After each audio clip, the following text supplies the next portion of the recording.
La característica fundamental y principal de la terapia humanística es ese reconocimiento del ser humano como un ser integral.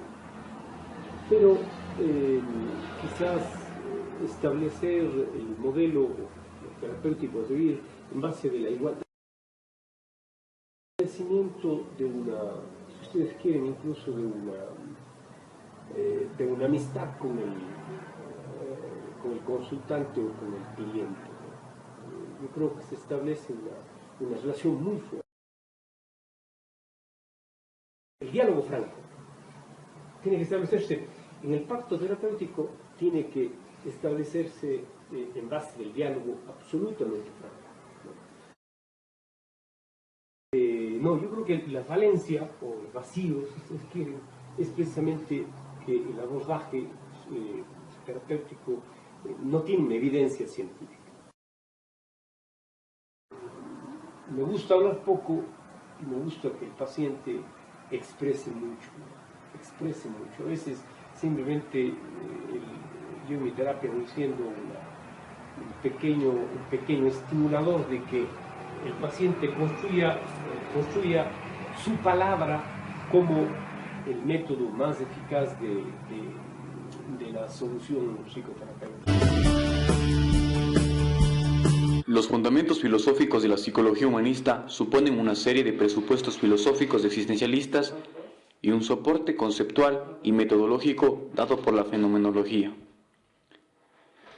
Esta filosofía considera la existencia individual como eje central en torno a la cual se configura la personalidad humana, siendo este un atributo que no se encuentra en el mundo de las cosas ni de los animales. Se resalta lo peculiar de la existencia humana, que es capaz de tener conciencia, dar cuenta de nuestra soledad y también de nuestro desamparo. Pero también estamos dotados con la posibilidad de elegir un proyecto de vida y con cierto grado de libertad. Estas ideas, que suponen una ruptura con la filosofía tradicional, tienen como máximos representantes a Søren Kierkegaard, Martin Heidegger, Martin Buber, Karl Jaspers y Jean-Paul Sartre. El existencialismo hace un llamado de atención a la conciencia, responsabilidad y libertades humanas, sacando al hombre de un mundo absolutamente determinado. Søren Kierkegaard hace un llamado a los hombres de su tiempo a tomar decisiones responsables desde una reflexión interior, situando la clave del cambio de la conducta en relación con uno mismo. Karl Jaspers estuvo preocupado por el cómo de la conducta y no del por qué, partiendo de la preocupación por uno mismo. Plantea que el ser humano, sintiendo la angustia, puede retomar su proyecto de vida o malograrse.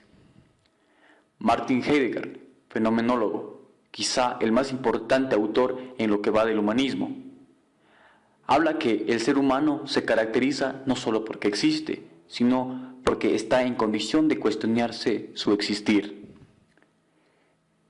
El presupuesto básico de Jean-Paul Sartre es que la libertad humana está a la vez limitada y sin límites, pues no hay libertad sin barreras que superar. Para Sartre, ser libre significa tener que elegir dentro de una serie de limitaciones físicas que se hacen conscientes al poner en marcha el propio proyecto de vida.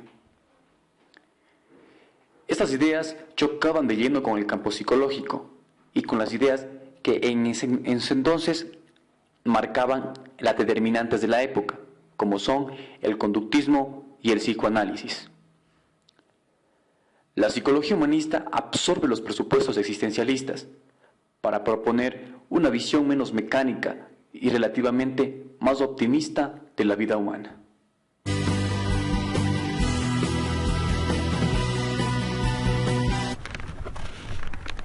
El cuerpo de la psicología humanista empieza a consolidarse en la década de los 50, escribiendo a sus seguidores trabajos que no tenían cabida en las revistas científicas norteamericanas de psicología, que solo aceptaban artículos de corte experimentalista y conductual. Por ello, se funda en 1961 el Journal of Humanist Psychology, momento en que el término humanístico quedó institucionalizado, aunque ha de recordarse que en el año de 1958 John Cohen había publicado en Inglaterra un libro con el título Psicología Humanística. En 1962 se organiza la Asociación Americana de Psicología Humanística, conocida con las siglas AAHP. En un momento dado, el movimiento fue aceptado en la Asociación Americana de Psicología, APA, siendo nombrado Maslow en el año de 1968 presidente de la misma. La psicoterapia centrada en el cliente. Rogers abandona la psicoterapia no directiva y adopta un nuevo término para su enfoque dominándolo psicoterapia centrada en el cliente.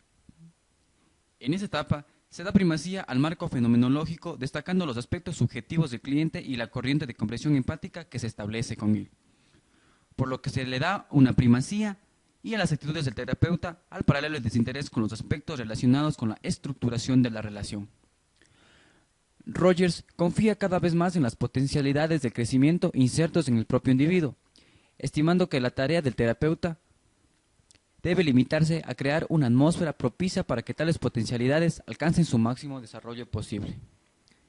El cliente es absolutamente capaz de dirigir su propio proceso de cambio, aunque la presencia del terapeuta es importante. La capacidad que se le concede al cliente es tan grande que la acción de la terapia y del terapeuta se subordina a ella. Las actitudes que asume el terapeuta deben tener una permanente conducta de aceptación con respecto al cliente, así como también una comprensión de sus pensamientos, sentimientos y conflictos, adoptando el punto de vista del cliente a lo que denominó comprensión empática. Rogers destacó dos aspectos del rol terapéutico. En primer lugar, la función de abstención, es decir, una actitud neutral o pasiva, viéndose la necesidad de un mayor compromiso afectivo. Y en segundo lugar, la función de clarificar y objetivar las ideas y los pensamientos del cliente, tomando ahora un aire mucho menos intelectualista y frío. Otro aspecto clave en esta terapia es el clima terapéutico. Este clima debe tener comprensión, seguridad y la aceptación total del sujeto tal y como es. Para concluir, Rogers señaló que el clima psicológico debe tener las siguientes condiciones. En primer lugar, una actitud de auténtica aceptación por respeto al cliente. Una disposición a no evaluarlo y a poner el centro de todas las valoraciones en el propio sujeto. Una actitud de comprensión empática. El uso de técnicas que sirva para instrumentalizar las actitudes señaladas. Ciertos límites para poder las actitudes terapéuticas. Rogers recomienda que es imprescindible una comprometida participación del terapeuta. Sin embargo, debe tener contenciones y controles, la cual se perderá en la posterior postura existencialista, en donde la terapia llega a ser un encuentro interpersonal aún más libre y espontáneo. Entre otros autores tenemos a Abraham Maslow. Es el autor que comienza a resaltar la importancia de la experiencia vital propia de cada persona por encima de un método único aplicable a todos por igual. De esta forma, el concepto de subjetividad comienza a cobrar un significado propio y vinculante dentro de las perspectivas humanistas y de los ámbitos de tratamiento psicológico. Fue también quien introduce el término autorrealización y crea la conocida pirámide de Maslow. Establece una jerarquía que contempla diferentes niveles de necesidad, partiendo de las más básicas, situadas en la base de la pirámide, hasta llegar a la cumbre, donde se encuentran las necesidades de desarrollo o autorrealización. Otro autor es Fritz Perls. Él es el fundador de la terapia Gestalt, ubicada dentro de la corriente humanista. Parte de su disciplina psicológica se sustenta en la importancia de las siguientes fases. La primera es el aquí y el ahora. Se trata del momento presente como única forma de tomar contacto directo con nuestra realidad interna. La segunda es darse cuenta. Este se refiere como la toma de conciencia, la cual es el principal medio que conduce al cambio. La tercera es la aceptación. Es la base que fomenta la paz con uno mismo y con el mundo. Perls enfatiza en la importancia de sustituir el por qué, que es la tendencia a dar vueltas a la mente y a buscar en el pasado, por el para qué, tendencia a buscar la finalidad. Solo de esta manera, según él, conseguiremos dar un sentido profundo a nuestra experiencia. Otro autor es Erich Fromm. de corte psicoanalista, Freud propuso los tipos específicos de personalidad que tienen que ver con las pautas socioeconómicas concretas. Esto significaba romper con las teorías biologicistas de la personalidad para considerar a los seres humanos más bien como frutos de su cultura. De aquí que su perspectiva terapéutica se oriente también en ese sentido, proponiendo que se intentasen armonizar los impulsos del individuo y los de la sociedad en la que vive. El movimiento humanista agrupa una serie de enfoques terapéuticos de evolución diferenciada, con multitud de influencias mutuas, pero con marcadas peculiaridades dentro de cada enfoque. El humanismo surge como respuesta a la visión reduccionista y mecanicista del ser humano que proporcionaban las dos corrientes psicológicas dominantes en la psicología, que son el conductismo y el psicoanálisis. Este movimiento contempla el ser humano en su totalidad y confía en sus posibilidades de desarrollo basadas en la conciencia y responsabilidad de su conciencia vital, considerando que es su primer potencial interno para la transformación. Su objetivo es integrar todos los aspectos de la personalidad impulsados por la voluntad, como una oportunidad para que, de forma activa y responsable, el cliente explore los problemas que aparecen en su vida. Relación terapéutico-humanista. Una de las características de la terapia humanista es la actitud del terapeuta, que se basa en la empatía, congruencia y en una consideración positiva incondicional hacia el cliente. Esta es la base para que el encuentro interpersonal se convierta en una relación terapéutica. Es importante que el terapeuta escuche sin juicio ni valoraciones, que acompañe los momentos difíciles y señale lo que forma parte de la experiencia previa. Proceso terapéutico humanista. La actitud no directiva del terapeuta facilita que el proceso vaya transcurriendo sin interferencia por donde tenga que ir, llevándolo al cliente a tomar contacto con sus auténticas necesidades. Este procedimiento permite conocerse mejor, ampliar la capacidad del paciente para darse cuenta e integrar experiencias dolorosas con el propósito de pensar y actuar de una forma armónica e integrada, relacionada con la intensidad.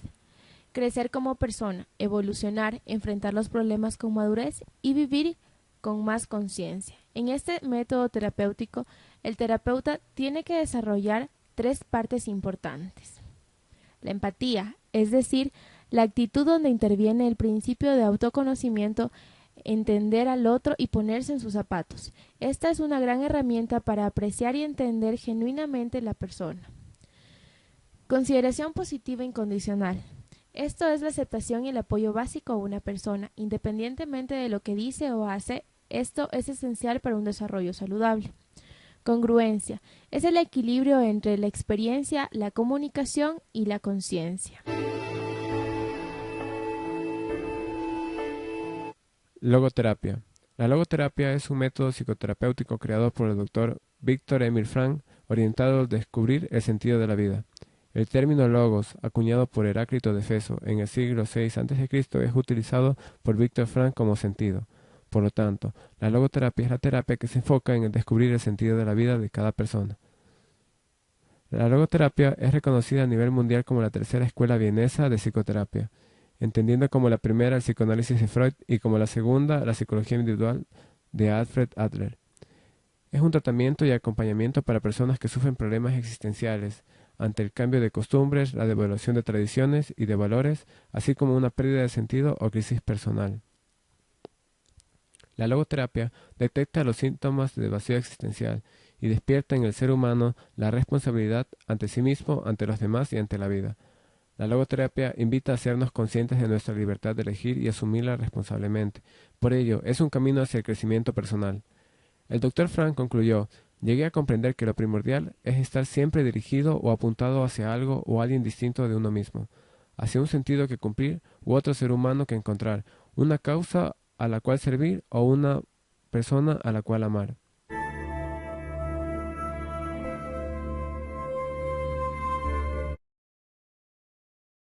Buenas tardes, ¿cómo está? La verdad no muy bien, por eso es que yo vengo a pedirle ayuda. ¿En qué puedo ayudarle? Yo últimamente me he sentido muy mal y me siento muy desdichada y que no valgo nada. ¿Desdichada y que no vale nada? Sí, básicamente eso. Creo que algo, o sea, Nada tampoco, pero siento eso. Entonces, de cierto punto, ¿usted cree que vale algo? Sí, pero soy muy insegura en eso. ¿Qué es lo que le hace pensar en eso? Por ejemplo, yo en mi casa digo algo y yo siento que no me escuchan. Cuénteme ahora, ¿cómo es la situación en su hogar? Bueno, con mis hijos tengo problemas porque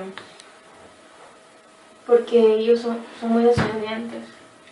¿Usted cree que sus hijos son el problema? Sí, porque yo quisiera que ellos sean más condescendientes conmigo. Sabe, si usted quiere eso, usted puede conseguirlo. Se me hace muy difícil.